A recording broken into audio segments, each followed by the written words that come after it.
Constitution, why and how. Constitution ये word शायद तुमने पहले अपनी क्लासेस में भी पढ़ लिया होगा। ऑब्वियसली आप सब नहीं पढ़ा होगा। अब आपको ये आइडिया तो पता होगा, थोड़ा बहुत तो पता ही होगा कॉन्स्टिट्यूशन होता क्या है। अगर नहीं पता है तो अभी सुन लो। कुछ ऐसे सेट ऑफ रूल्स जो रिटर्न होते हैं और वो लोगों पर अप्लाई हों, उसको बोलेंगे कॉन्स्टिट्यूशन। अब ये जो कॉन्स्टिट्यूशन है ना, इसको हिंदी में बोलते हैं संविधान। अब ये वाला हमारा चैप्टर जो है, चैप्टर फर्स्ट, ये क्लास 11th की स्विक से है। इस चैप्टर में हम देखेंगे कॉन्स्टिट्यूशन के बारे में।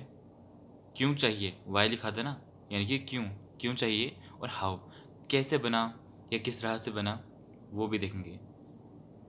Constitution allows coordination and assurance. अब देखो, कॉन्स्टिट्यूशन जो है ना, संविधान जो है, उससे हमें क्या देखने को मिलता है? दो चीज़ें। एक तो एश्योरेंस, आश्वासन। आपको ये चीज़ें गारंटी, कुछ चीज़ों की गारंटी मिल जाती है कि हाँ, आपके पास ये चीज़ें हैं। कुछ राइट्स मिलते हैं जो आपके पास रहेंगे, उनको आपसे कोई छीन नहीं सकता। और बाद में आती है कोऑर्डिनेशन।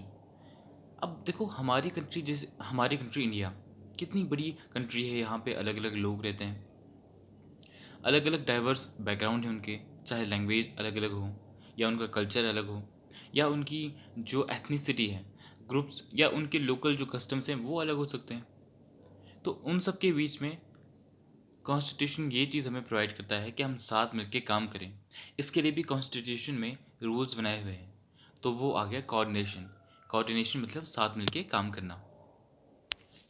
अब आप एक ऐसी सिचुएशन सोचो कि ग्रुप है एक लोगों का, उसमें जो मेंबर्स हैं ना, वो डाइवर्स है हमारे देश की तरह। जैसे हमारे देश में अलग अलग लोग रहते हैं, उसी तरीके से ये जो ग्रुप है ना, उसमें भी अलग अलग मेंबर्स रह रहे हैं। अब ये जो ग्रुप हैं, अब देखो, अलग मेंबर्स होंगे तो उनका रिलीजन डिफरेंट हो सकता है जिसको मानते हो। कोई हिंदू, कोई मुस्लिम, कोई क्रिश्चियन। कुछ लोग ऐसे भी हो सकते हैं जो रिलीजन को नहीं मानते हो। और उनकी उनमें बहुत सारी चीज़ें डिफरेंट हो सकती है। उनका प्रोफेशन, जो काम कर रहे हैं, ठीक है, जिस चीज़ को कर रहे हैं, जॉब कर रहे हैं, जो उनकी एबिलिटीज़, वो क्या क्या चीज़ें कर सकते हैं। किसी के पास कोई स्किल होगी, कोई कंप्यूटर चला सकता है, कोई उसमें एप्लीकेशंस चला सकता है, कोई नहीं चला सकता। ठीक है, अलग अलग स्किल्स होगी। कोई इंजीनियरिंग करके होगा तो उसकी स्किल्स होंगी। ये डिफरेंट बैकग्राउंड हो सकता है।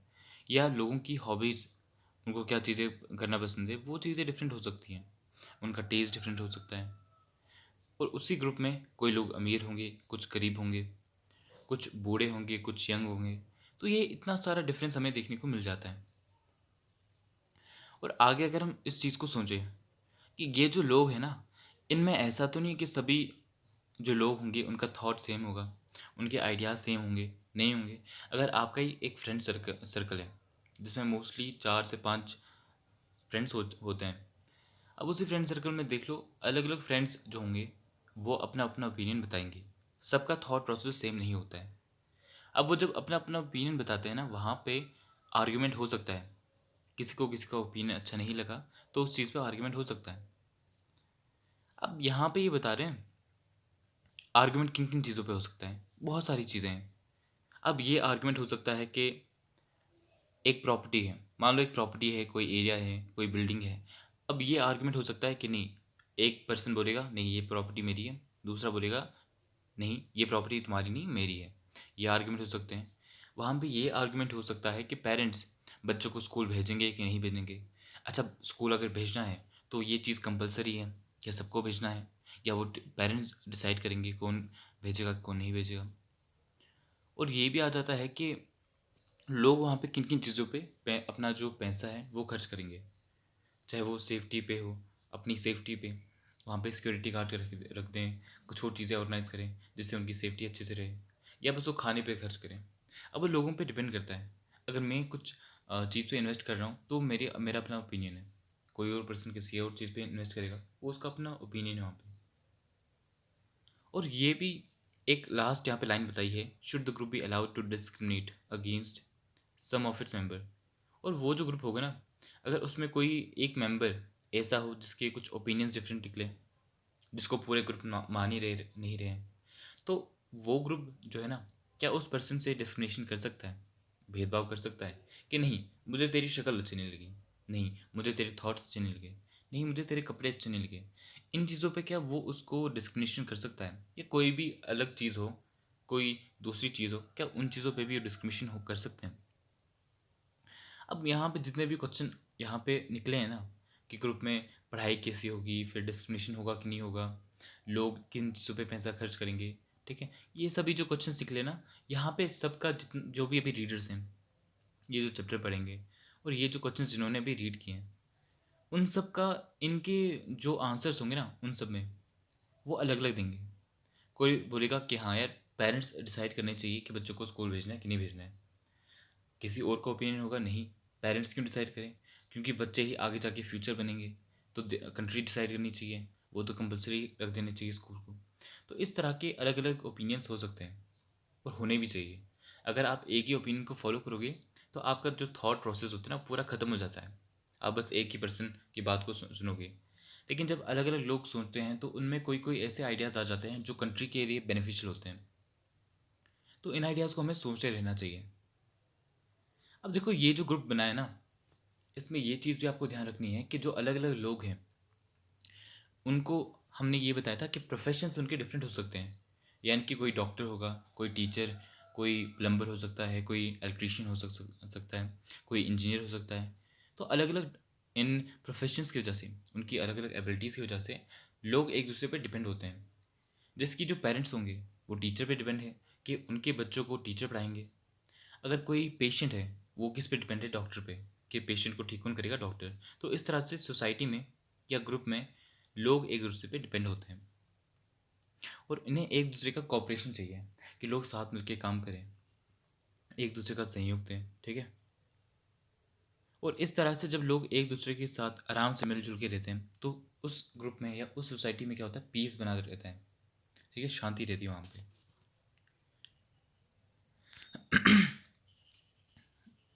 One may say that perhaps members of this group can live together if they can agree on some basic rules.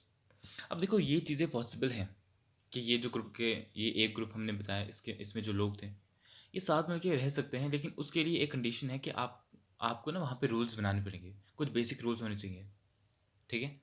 अब यहाँ पे ये भी नीचे लिखा हुआ है कि एक आप चीज़ सोचो कि अगर जो रूल्स हैं ना, बेसिक रूल्स हमने बोला कि ग्रुप अगर साथ में रहेगा, वहाँ पे जो लोग हैं वो साथ में रहेंगे, तो उनके लिए कुछ रूल्स होने चाहिए। अब वो रूल्स जो है ना, अगर मान लो एक कंडीशन ऐसी आप इमेजिन करो जहाँ पे रूल्स नहीं होंगे, उस कंडीशन में क्या होगा, लोग अपनी मर्जी चलाएंगे। कोई किसी की प्रॉपर्टी को अपना कहेगा कहेगा, कोई कोई पर्सन क्राइम कर देगा, तो क्राइम अगर उसने किया है उस पर कोई रूल होना चाहिए तब जाके उसको सज़ा मिलेगी, नहीं तो उसको नहीं मिलेगी। तो ये सब चीज़ें हो जाती हैं कि अगर रूल्स नहीं होंगे तो लोग अपनी मनमर्जी करेंगे, जो जी मैं है वो करेगा। अगर कल को यहाँ पे रूल्स नहीं होंगे तो किसी को अगर किसी का सर फोड़ना होगा वो आराम से फोड़ देगा, क्योंकि उसको इस चीज़ का पता है कि रूल्स नहीं है तो मेरे को कुछ चीज़, मुझे सज़ा नहीं हो सकती, मुझे इम्प्रिजनमेंट नहीं हो सकती है। अब देखो ये जो रूल्स होते हैं ना, ये रूल्स कैसे होने चाहिए, एक तो लोगों को पता होने चाहिए, ठीक है। सिंपल रूल्स ऐसे होने चाहिए जो लोगों को पता हो और उनको कुछ राइट्स दे। राइट्स मतलब अधिकार, कि हाँ मान लो मैंने एक प्रॉपर्टी खरीदी, तो एक रूल ऐसा होना चाहिए कि जो मुझे उस पर अधिकार दे। ये प्रॉपर्टी अगर मैंने खरीदी है तो ये प्रॉपर्टी का मालिकाना हक मेरा है, मैं उस पर अगर घर बनाना चाहूँ तो बना सकता हूँ, कुछ और काम करना चाहूँ तो कर सकता हूँ। ये रूल या फिर राइट्स गारंटी हमें कर देते हैं। अब ये रूल आपने बना तो दिया, लेकिन इन रूल्स को इम्पोज करना भी ज़रूरी है, ठीक है, क्या इन्फोर्स करना भी ज़रूरी है। कि अगर कोई इन रूल्स को नहीं मानेगा, एक ऐसी कंडीशन भी हो सकती है, आप एक ऐसी सिचुएशन इमेजिन करो कि रूल्स तो हैं, कंट्री में रूल्स बना दिए गए, लेकिन वहाँ पे कोई ऐसे लोग हैं जो रूल्स को नहीं मान रहे, वो अपनी मनमर्जी चला रहे हैं, कोई क्राइम कर रहा है, कोई ऐसे काम कर रहा है जो रूल्स के अगेंस्ट हैं। तो उस कंडीशन में क्या होना चाहिए कि वो जो रूल्स होंगे ना वो इन्फोर्सेबल होने चाहिए। यानी कि अगर कोई लोग उनको फॉलो नहीं करें तो उनको पनिशमेंट मिले और वो रूल्स उन पर लागू किए जाएं, ठीक है। ऐसा होना चाहिए कंट्री में। अब देखो लोग यहाँ पे जब ये होता है ना, इन्फोर्सेबल हो जाते हैं रूल्स, तो लोगों को ये भी आश्वासन मिलता है कि हाँ अगर वो लोग रूल्स फॉलो करेंगे बाकी सभी कर रहे हैं, तो ये आश्वासन रहता है।